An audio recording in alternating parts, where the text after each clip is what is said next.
Halo teman-teman, kami dari mahasiswa Teknik Fisika ITERA ingin mempresentasikan hasil tugas besar kami yang berjudul Sistem Kontrol Cahaya pada dalam Kamar Tidur. Sebelumnya kami dari kelompok 2 yang beranggotakan 3 orang. Yang pertama ada Dwinta Adrian Aslin Manalo, saya sendiri, kemudian ada Francisco Armando Rico Mendoza, dan ada Saryanti Purba. Pada tugas besar ini kami mengambil 6 outline. Yang pertama pendahuluan, yang kedua tujuan dan manfaat, ketiga komponen, yang keempat diagram alir, yang kelima desain rangkaian, dan yang keenam simulasi rangkaiannya. Untuk pendahuluannya ada beberapa hal yang melatar belakangi kami untuk mengambil topik ini. Tidak jauh dari kalangan mahasiswa biasanya, yaitu tentang penderita insomnia, di mana biasanya pada saat menyandang gelar mahasiswa itu sering mengalami insomnia, tetapi setelah nanti dia tamat ingin dia merubah pola tidur yang sehat, biasanya itu susah dikarenakan adanya pola tidur yang salah ataupun ada dari gangguan luar yang bermasalah. Adapun gangguan luar itu adalah seperti pada cahaya. Pada saat tidur itu dapat menghambat produksi melatonin yang ada dalam darah kita. Maka secara tidak langsung itu cahaya dapat menghambat mekanisme irama sirkadi ataupun gejala secara biologis, di mana kerja hormon tidur ini sangat dipengaruhi oleh cahaya. Nah, dalam hal ini kami merancanglah sebuah perancangan tentang pengontrolan cahaya dengan menggunakan sensor BH1750, di mana kami menggunakan sensor ini karena sensor ini merupakan cahaya digital yang memiliki keluaran digital sehingga tidak perlu melakukan perhitungan yang rumit, serta melakukan pengukuran dengan keluaran lux tanpa juga melakukan perhitungan yang rumit. Dilihat dari pengaruh cahaya lampu terhadap kualitas tidur tersebut, maka kami menemukanlah suatu ide rancangan perangkat yang dapat membantu mengontrol cahaya untuk membantu menciptakan pola tidur yang sehat dan yang baik. Nah, adapun tujuannya dari yang kami lakukan ini adalah yang pertama kami ingin memberikan solusi bagi penderita insomnia. Yang kedua kami membantu menciptakan pola tidur yang teratur dan yang sehat. Dan yang ketiga, dengan adanya rangkaian ini dapat diimplementasikan dalam kehidupan sehari-hari. Adapun komponen yang digunakan dalam melaksanakan tugas besar ini yaitu ada sensor BH1750, ada Arduino Uno, kemudian ada baterai, ada potentiometer, ada relay, ada buzzer, speaker, kemudian ada lampu tidur DC, dan ada jam digital.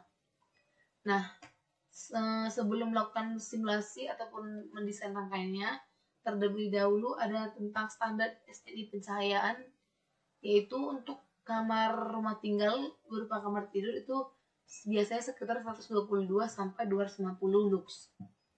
Kemudian untuk diagram alir pengerjaan tugas besarnya dilanjutkan oleh teman saya, Saryanti Purba. Baik teman-teman, saya akan menjelaskan bagaimana alur atau tahap kami dalam pengerjaan tugas besar kami ini.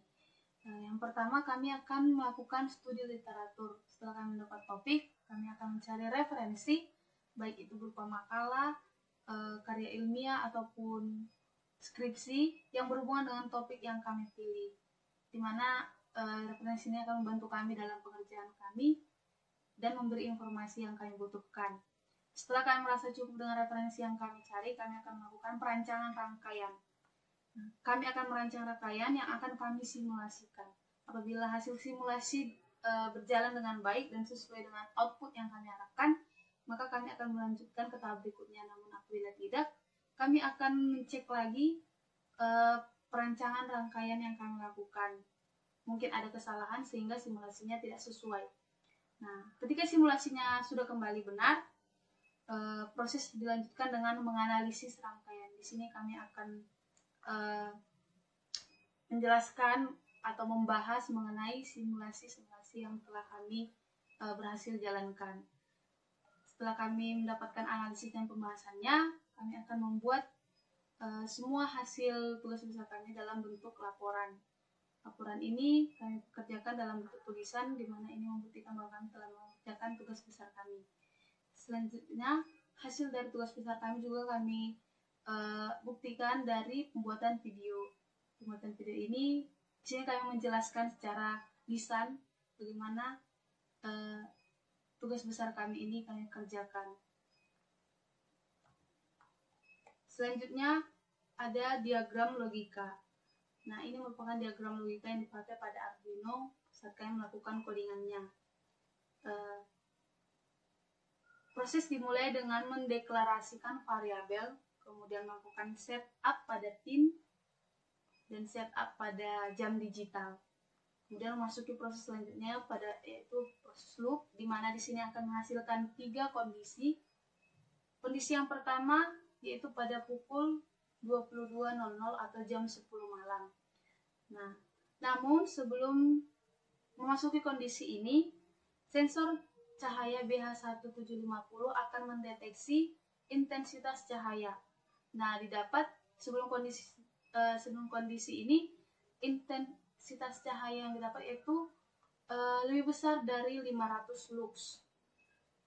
Kemudian akan dilakukan eksekusi pada kondisi yang pertama. Setelah eksekusi, didapatlah keadaan di mana relay 1 dan relay 2 dalam keadaan on, sedangkan buzzer dalam keadaan off dan lampu AC-nya juga off. Setelah melakukan eksekusi, kemudian sensor cahaya BH1750 mengukur kembali atau mendeteksi intensitas cahaya. Maka didapat intensitas cahaya kurang dari 500 lux. Setelah itu memasuki ke kondisi yang kedua, yaitu pada pukul 6.00 pagi. Sebelum kondisi ini didapat intensitas cahaya yaitu sebesar kurang dari 500 lux. Maka dilakukan eksekusi pada kondisi kedua, didapat keadaan di mana relay 1 dan relay 2-nya dalam keadaan off, sedangkan buzzernya dalam keadaan on dan lampu AC-nya on. Setelah dilakukan eksekusi, kembali lagi sensor BH1750 mendeteksi intensitas cahaya dan didapatlah intensitas cahayanya lebih dari 500 lux. Kemudian masuk ke dalam kondisi yang ketiga, yaitu pada pukul 8 pagi. Pada pukul 8 pagi ini, kondisi sebelumnya yaitu kondisi yang kedua didapat luxnya lebih besar dari 500 lux.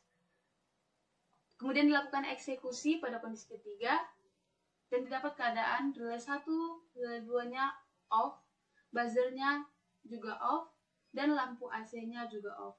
Nah, apabila saat memasuki loop namun tidak terdapat ketiga kondisi ini, maka proses akan diulangi lagi, kembali lagi ke loop sampai mendapatkan kondisi dari antara yang ketiga ini. Jika berhasil, maka proses akan berlanjut ke eksekusi dan selesai. Oke, untuk selanjutnya di sini ada rangkaian pada Proteus. Di sini yang pertama ada Arduino Uno sebagai microcontroller untuk pemrosesan data input dan output. Kemudian ada di sini ada LCD. LCD ini sebagai penampil dari jam dan tanggal yang udah di set pada IC memori DS1307. Kemudian di sini ada LDR sebagai pengganti dari BH1750 yang dimana fungsinya sama-sama menginput data analog berupa intensitas cahaya. Kemudian di sini kami menggunakan 3 buah relay, yang dimana relay ini berfungsi sebagai switch otomatis, dimana pada relay 1 di sini ada bulb, yang dimana pada bulb ini adalah lampu DC yang akan difungsikan atau yang akan dikontrol dari hidup sampai menuju meremang, yang dimana bakal diatur oleh potensiometernya. Sayangnya pada Proteus tidak ada potensio yang otomatis, cuma di sini kami tetap mensimulasikannya secara hidup otomatis saja. Kemudian ada relay 2. Di sini relay 2 fungsinya untuk menghidupkan speaker, di mana di sini juga ada rangkaian amplifier dan ada tune atau suara yang udah kami set untuk dikeluarkan di speakernya. Kemudian di sini ada relay 3, fungsinya untuk men-switch lampu AC Kemudian di sini ada buzzer yang fungsinya sebagai alarm. Kemudian kita ke bagian rangkaiannya pada Proteus. Oke. Di rangkaian pada Proteus di sini dapat terlihat ya teman-teman. Dari 3 keadaan, yang dimana keadaan pertama pada jam 10 sampai jam 6, di situ seharusnya kan relay 1 dan relay 2 hidup sebagai fungsi lampu DC-nya berfungsi dari hidup sampai meremang, di mana dari peremangannya itu harus dibatasi sampai 500 lux. Kemudian di relay 2, ini tadi kan fungsinya untuk menghidupkan speaker, di mana pada speakernya di sini ada audio yang sudah disimpan. Kemudian pada keadaan pertama juga relay 1 ini kan seharusnya di switch untuk dinonaktifkan di jam 10 sampai di jam 6 agar si penderita hanya bisa penerangan dalam pada ruangan itu cuma satu, yaitu lampu DC untuk tidak lewat dari 500 lux. Kemudian di keadaan yang kedua, yaitu ketika di jam 6 sampai di jam 8, di situ ada buzzer dan lampu AC yang akan hidup, kemudian relay 1 dan relay 2 akan mati secara otomatis. Guna buzzer dan lampu AC akan hidup itu untuk mengkagetkan si penderita insomnia agar bangun, kemudian alarm juga sebagai tanda atau sebagai sumber bising untuk si penderita dapat bangun dan menonaktifkan buzzer dan lampu AC ini secara otomatis. Kemudian di keadaan selanjutnya, di keadaan ketiga, ketika di jam 8 ke atas, atau bisa dibilang di jam 8 sampai di jam 10, ketika buzzer dan relay 3 ini masih menyala, maka di jam 8 ke atas itu akan dinonaktifkan secara otomatis oleh Arduino untuk mengurangi energi pada ruangan terhadap pencahayaan dan mengurangi kebisingan juga pada alarm. Nah, kita kembali ke keadaan 1. Di keadaan 1 di sini nanti lampunya akan dikontrol secara perlahan seiring berjalannya waktu. Jadi di jam 10 itu bakal ada step by step untuk si lampu ini bakal menerangi tepat di bawah 500 lux secara perlahan. Kemudian untuk di bagian speaker di sini akan berbunyi sampai di jam tepat 12 malam, karena di jam 12 malam itu dapat kita maksimalkan untuk musik penghantar tidurnya, dan skala dari jam 12 untuk mengurangi tingkat bising di dalam kamar, karena tingkat bising di setelah jam 12 juga bisa mengakibatkan si penderita untuk terkejut dan bangun. Kemudian di keadaan kedua juga tadi buzzer dan ini dapat dinonaktifkan secara manual, di mana dinonaktifkan secara manual ini berarti tandanya si penderita sudah beraktivitas.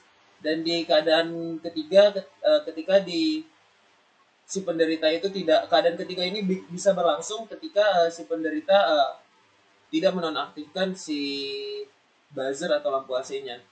Oke, mungkin bisa langsung kita coba.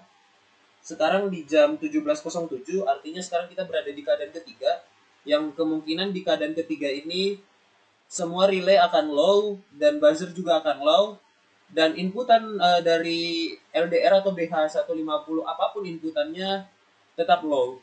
Mungkin langsung kita coba. Oke, di jam bisa kita lihat di bagian virtual terminalnya.